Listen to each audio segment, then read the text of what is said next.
Dr. Sarah Greene, an archaeologist, had spent years researching ancient tombs. She and her team unearthed an undisturbed Egyptian tomb, hidden deep beneath the desert sands. Inside lay mummies perfectly preserved, with eerie markings on their wrappings.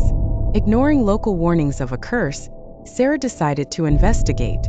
Her excitement grew as they uncovered artifacts unseen for thousands of years. But something felt wrong. The air inside the tomb was unnaturally cold, despite the desert heat outside. That night, strange things began happening. Equipment malfunctioned, shadows moved without explanation, and a low, whispering sound echoed throughout the camp. Sarah dismissed it as superstition, but her team was on edge. One by one, her colleagues began to disappear. First, it was Mark, the cameraman. His tent was empty, with only a trail of sand leading back to the tomb. Panic spread through the team, but Sarah pressed on. Determined to uncover the truth, Sarah returned to the tomb alone. Deep inside, she found the sarcophagi of the mummies cracked open, though no one had touched them. The whispering grew louder, now accompanied by distant footsteps. Suddenly, one of the mummies moved. Its bandaged hand reached out, its empty eyes glowing faintly in the dim light. Sarah stumbled back, heart racing. The dead were walking, ancient guardians awakened from their eternal slumber. The mummy advanced slowly, its decayed form stiff but relentless. Sarah fled, but the narrow tunnels made escape impossible.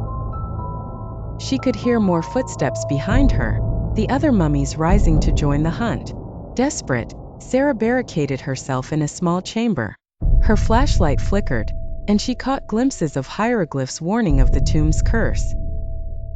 The mummies surrounded her hiding spot, their raspy breathing and heavy footsteps echoing off the stone walls. Sarah's mind raced. How could she stop them? The curse was real, and it had claimed her team.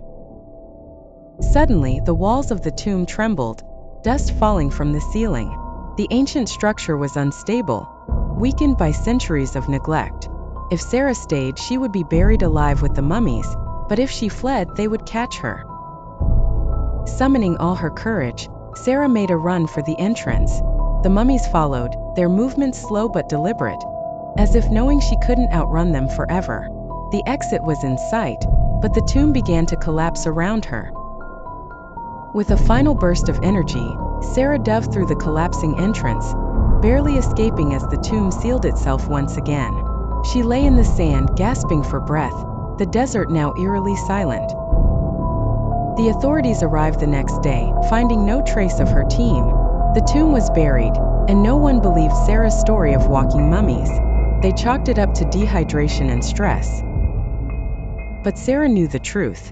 The curse was real, and the dead were still waiting beneath the sands, ready to rise again if disturbed. She left archaeology behind, haunted by the whispers that still echoed in her mind.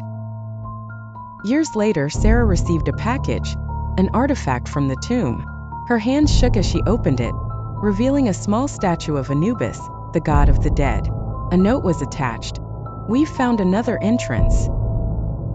The whispering returned that night, louder than ever.